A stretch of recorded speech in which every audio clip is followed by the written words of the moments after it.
Hello and welcome or welcome back to my channel. Today, I'm going to just share a little demonstration or answer some questions that I get a lot when it comes to top coating your furniture pieces. That was a mouthful for some reason. So what I'm going to do is I have a couple things here in front of me, and there's different ways that you can apply a top coat, and I had a roller, the handle to the roller for my little 4-inch roller pads, and I cannot find that roller. So we are just going to, I just still wanted to grab it, but I wish I could show you. But anyway, so I've been out in the garage. I know Matt just used it. He says it's one place. I've looked there, can't find it. So anyway, there are different ways that you can apply a top coat, and I'm going to kind of go through those and just kind of show you what to do, what not to do. You can spray a top coat if you want to put it in like a paint sprayer. You can, there's also different top coats you can buy. Like if you're using a polyurethane, you can get it actually in a spray can. You can brush it, you can roll it, or you can use my favorite thing to apply it. I will leave a link to all the things that I'm sharing here today down in the description, so definitely check it out. This blue sponge, $3 blue sponge, is my favorite top coating tool. It's amazing, and you definitely need to try it if you haven't tried one.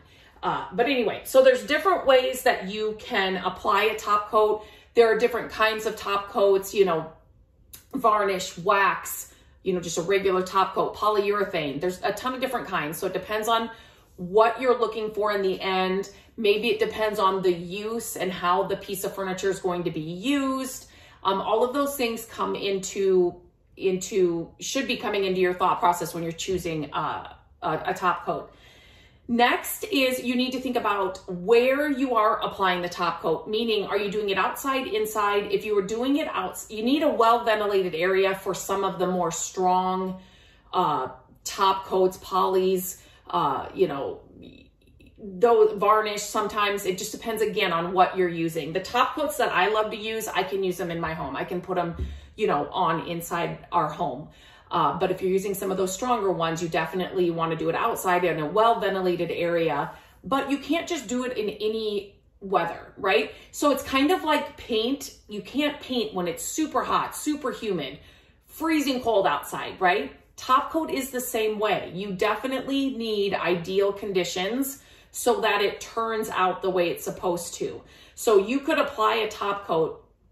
I will get questions from people all the time just about different, you know, top coat questions, but one of them is, I did all the things, I used the right things, but, you know, and then I may just ask, what's the weather like outside? Like, what was the weather like? And they'll be like, it was really, really humid and, or whatever. Like that really plays a factor. So you definitely, usually on the, you know, the back or the can or whatever of the top coat that you're using will have instructions, or will say, for best results, use when, you know, the temperature is this or whatever. So definitely keep that in mind.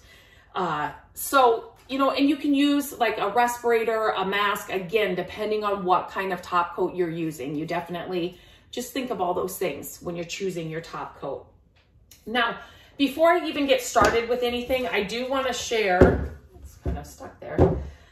I do want to share something that I have not discovered. It's a brand that I love, Dixie Belle. I've shared it many times here in videos, but they came out with their silk paint line.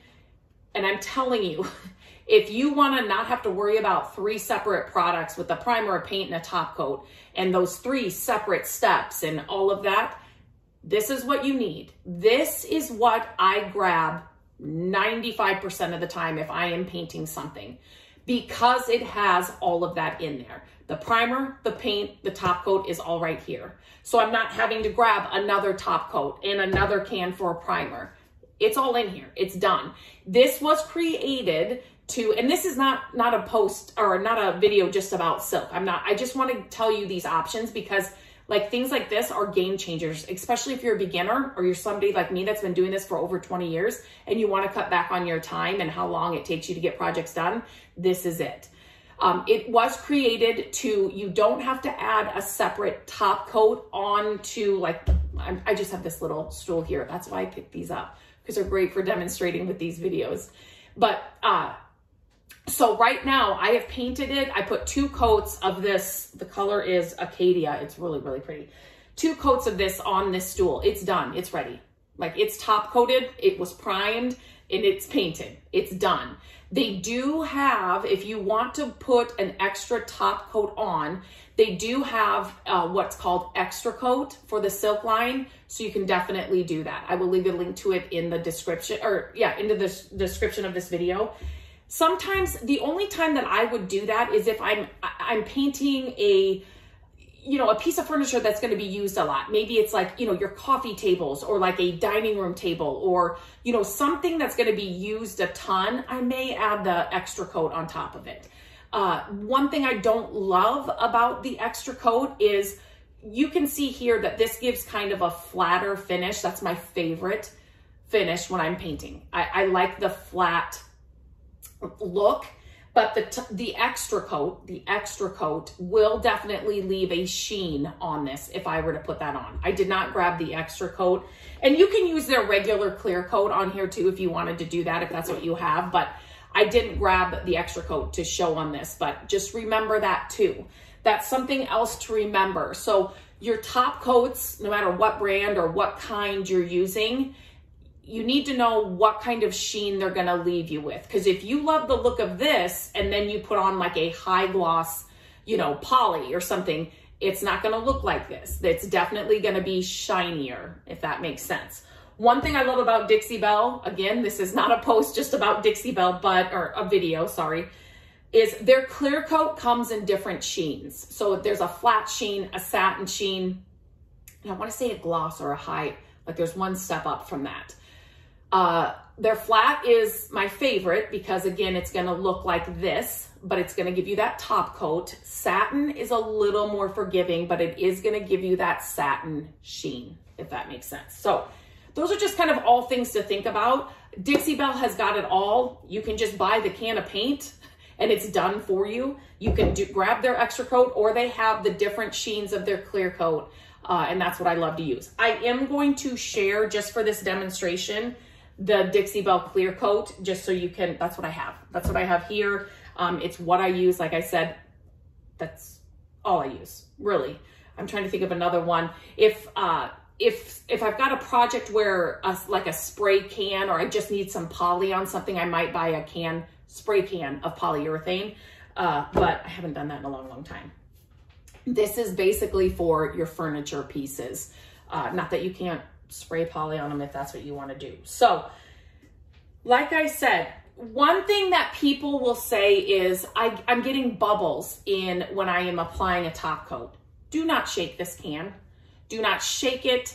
Do not, you don't want to shake the can. If you need to stir this, grab like a paint stirrer and go slowly. Because if you shake it, I should do it right here, but it's going to take forever to settle.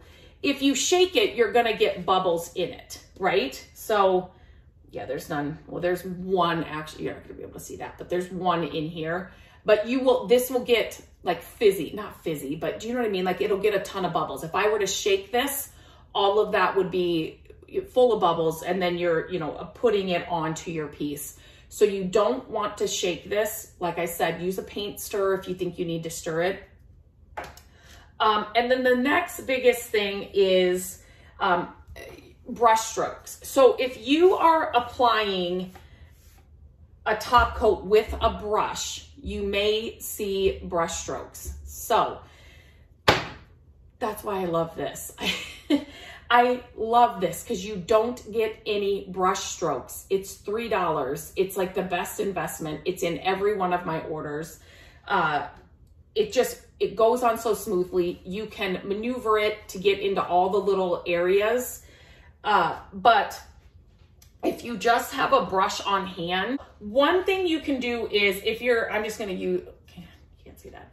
I'm just going to use what's in my lid here, just for this little demonstration. So if you don't want to soak your brush, your roller, your sponge with product, right? So just like with paint, you want to add a thin coat. So when if you've got edges, you can see here where I got a ton of top coat. If you don't get that off now, you're not going to be happy. You don't want to get, just like paint, this can glob up and look like, glue at the end. So it's a thin, I keep wanting to say thin line. I don't know why.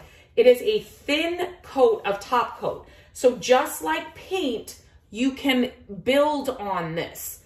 You don't want to get, a ton of paint and then you're trying to get it on thick so that you don't have to do a couple coats. Don't do that. Don't do that. One thing I like to do, you can tell here in this, is when the sun is coming in, my pieces, I like the sun to shine down on them because it can show me where I've missed and where I've been. But let's just say I had to walk away from this for a second and I came back, I don't want to touch this now. So after it's set for a while, I don't want to go in and start brushing it again because it'll dry fairly quickly. I mean, it's not like it's super fast or anything. I don't want to disturb it. So I see areas I've missed, I can come over and do another layer instead of coming in, after 3 minutes, 5 minutes, and then I start brushing it to try to fill these areas.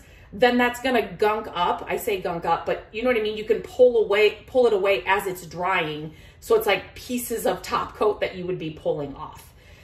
If you use a thin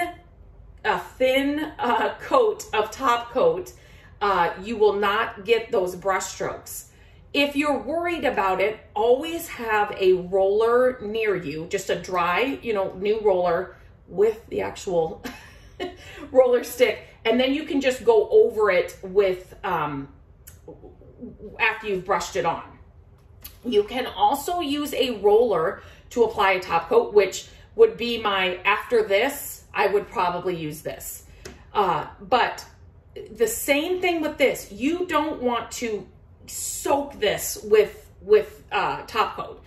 You want a thin layer on your roller. And again, you're just going to roll back and forth in a thin layer, and then you can go back and do it. But with this, and I don't know if they did this on purpose, I guess I've never asked, but it actually fits perfectly inside the lid. So if you have product, if you have product in the lid, and it does fit perfectly in here as well. So I may have to just pour a little in here just because this is getting low, just so it makes it easier for this demonstration. So some people will say, I've used the sponge and I'm getting bubbles and I'm getting, you don't want to, I'm just making a mess on my hands here. You don't want to, so right there, you can see how I've put it on there?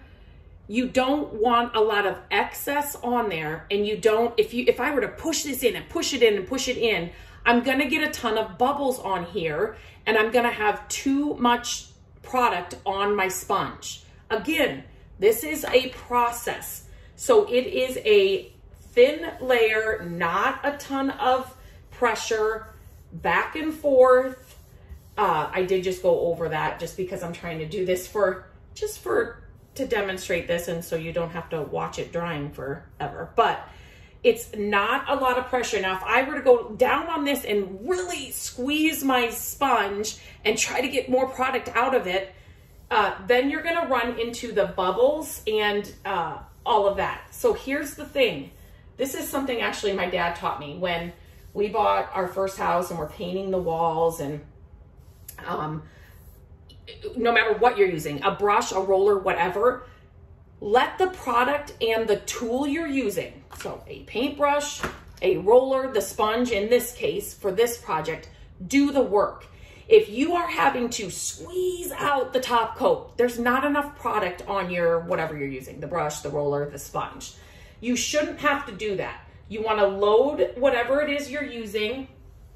See, this is why I love the sponge. I can just turn it around into a dry area and just make sure I've got the top coat off all those edges and I'm not getting a big glob of top coat anywhere, but yet I still have the product here. Anyway, you want to have the tool you're using do the work, not you trying to push more product out of it. Even if you know, let's say you've been doing, it's a huge dresser, and you know this bottom portion is soaked with, you know, top coat. You don't want to try to just squeeze it out. You know what I mean? You want to just let the tool do the work. And now you can see here, oh, maybe you can't. You can see that, there you go. I have that white line, that's too much. You don't want to leave this. Just like with paint, you don't want to leave that. So you just want to wipe that right off. And then you can also, I sometimes will do this with a dry sponge if I have another one. I'm just making a mess here now, but just to kind of clear off any excess if I think there is. But I really try to work in really thin layers. Now the next thing to remember is, or to do, is make sure this is fully dry before you come back in and do another coat. Do not do another coat until it's fully dry. It's just like paint. You don't want to come in until it's fully dry before you put on another, layer or another coat. Again, like you can tell, this is a satin sheen. Maybe if I do it this way. So it's still drying, but it gives it a little bit of sheen. Again, it is still wet though too, but the flat top coat won't do that. It'll be, it won't be as shiny at all. It'll just be like a flat top coat, but a flat sheen that's what I'm trying to say. So those are some things, some troubleshooting things, or some things that you need to think about when applying and working with a top coat. You definitely, I'm just gonna do this like this. It's not, I'm trying to make sure that I've answered all the questions. You definitely want to look into, you know, what kind of top coat you want, what kind of weather you have, or where you can apply it, if you need to work in your home or not. Ventilation, safety, all of that. You know, use a respirator if you need to, wear a mask. And then yeah, just some of these things that you should do and not do. But see, like I'm even able, with this sponge, I'm even able to get up under the lip here of the stool. And if I were to tell you, I didn't know these sponges back when I started, oh my gosh, didn't exist. So if you are a beginner or somebody that's learning how to do this, or frustrated with brushing it on, rolling it on, spraying it on is great, but it's a lot of work to get your sprayer out and,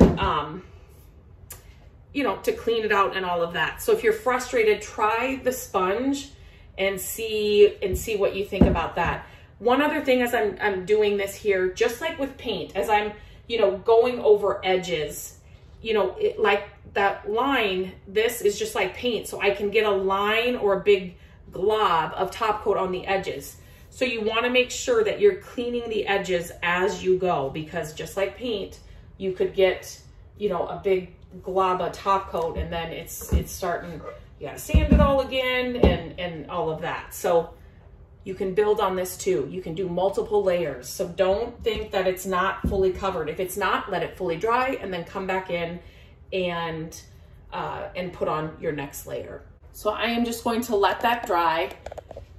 Let me know if you have any other questions about top coating. Like I said, I'm going to leave links to some of the things that I've shared here. I'm telling you, this can cut down a lot of your time, your effort, your stress with having to top coat, because once you get this paint on, it's top coated. So it's just, I just love this stuff so much, and I would love everybody to get their hands on it. It comes in many colors. They just launched new colors. But it's kind of a one and done. So you don't have to worry about this separate can, you know, getting extra things to apply it. It's just a game changer. And I've really liked it. I've used this paint on our cabinets in our dining room, and I've loved it. I've used it on a wall in Gabrielle's art nook. Really love it. Like I said, it's just got it all in there. Primer, paint, and top coat all in one. So then you don't have to worry about these extra steps. But There are those projects that you'll come across that do need that extra coat, or maybe you're not using the all-in-one paint, you're using something else and you need to do a top coat. So I hope these tips and things to think about help you. And if not, or if you think of something else that I haven't answered, just leave a comment and I will come back in and answer it, and hopefully help some other people with the issues that they are coming across when they are top coating. But get your hands on that paint. I'll leave a link in the description so you can check it out. I highly recommend it. You will absolutely love it. And then again, if you are top coating, this blue sponge, $3, no brainer. It just makes your application go a lot more smoother, and you don't have to worry about the brush strokes and all of that. So, or cleaning out a sprayer for top coat. So until next time, I hope this video was helpful, and I will talk to you very soon.